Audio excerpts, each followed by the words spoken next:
मान्यवर गृह निर्माण और नगर उन्नयन मंत्री डॉक्टर कृष्णचंद्र महापात्र आज अनुकूल गस्तरे आसी सहरर विकासमूलक कार्यर समीक्षा करने सह अनेक नूतन प्रकल्पर शिलान्यास और उद्घाटन करिसेंती। पूर्वाह्न स्थानीय शैल श्रीक्षेत्र परिदर्शन करी महाप्रभु जगन्नाथक दर्शन करथिले। परे परे आहार केन्द्र परिदर्शन करी सेठाकार खाद्यर मान एवं परिमल व्यवस्था अनुध्यान करथिले। सर्किट हाउस सम्मिलनी कक्षठारे तामड़ा द्वारा आयोजित 29तम प्राधिकरण बैठक में जोगदे तामड़ार राजस्व एहार कार्यकारिता विभिन्न समस्या एवं एहा अधीन रे थिबा मार्केट कॉम्प्लेक्स कल्याण मंडप गुड़िकर उन्नतीकरण तथा पुनरुद्धार विषय रे आलोचना करथिले।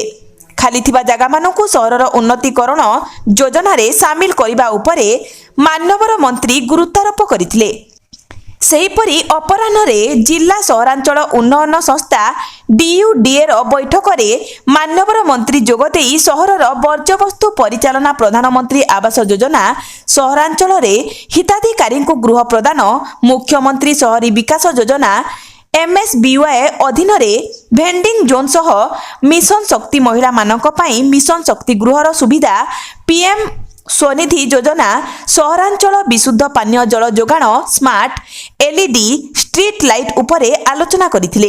यासह प्राय 5,04,22,185 टंका व्यय अटकल रे प्राय 17टी प्रकल्पर शिलान्यास और उद्घाटन करथिले। सहरर भित्तिभूमि और जनसाधारण सुविधा को दृष्टि रखी मान्यवर मंत्री नूतन भेंडिंग जोन नूतन श्मशान पार्क ओपन जिम शिलान्यास सहित स्ट्रीट लाइट स्थापन पौरपालिकार आवर्जना गाड़ी LCB प्रदान एवं बालिका उच्च विद्यालय निकट में सहरर सौंदर्यकरण कार्यर उद्घाटन करथिले। राज्य सरकार सहरांचल सुविधा सुजोग वृद्धि एवं जनसाधारण जीवन शैली रे उन्नति आनिबा पई प्रतिबद्ध बोली मान्यवर मंत्री कहिथिले।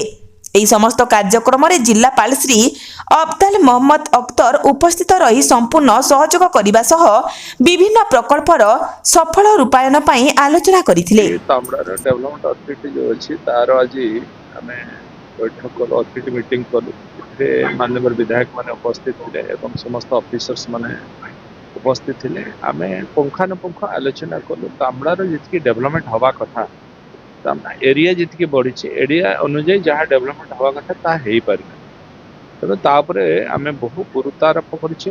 Affordable housing multipurpose market complex केमती बनी पारिबो।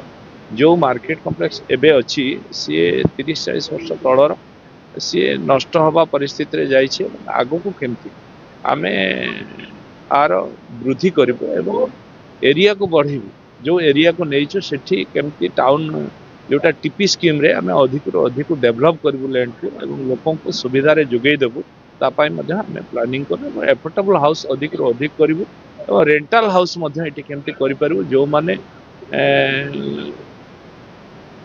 सर्विस करने को आसुचंती बा काम करने को आसुचंती जो माने कि बस्ती गढ़ी उठुची जो पड़े स्लम एरिया गढ़ुची तेणु से कमेवाई आम rental house affordable rental house करने प्लानिंग करिछु एवं PPP मोड रे आम अधिक अधिक मार्केट कॉम्प्लेक्स करवा मल्टीपर्पज मार्केट कॉम्प्लेक्स करवा एवं विभिन्न प्रकार दुकान घर ठारो आरंभ कर रास्ता घाटर कथा बिजुली कथा ये सब कथा जहाँ आवश्यकता अच्छी ताको करबा पाई आज मान्यवर विधायक माने मते विभिन्न प्रस्ताव देले चेयरमैन माने मते किछि प्रस्ताव देले। प्रस्ताव को आज आमे पारित करिछु एवं आगामी दिन रे तामड़ार ऑफिस सहित नूतन ऑफिस गृह मते निर्माण करिया निष्पत्ति निया जायछि।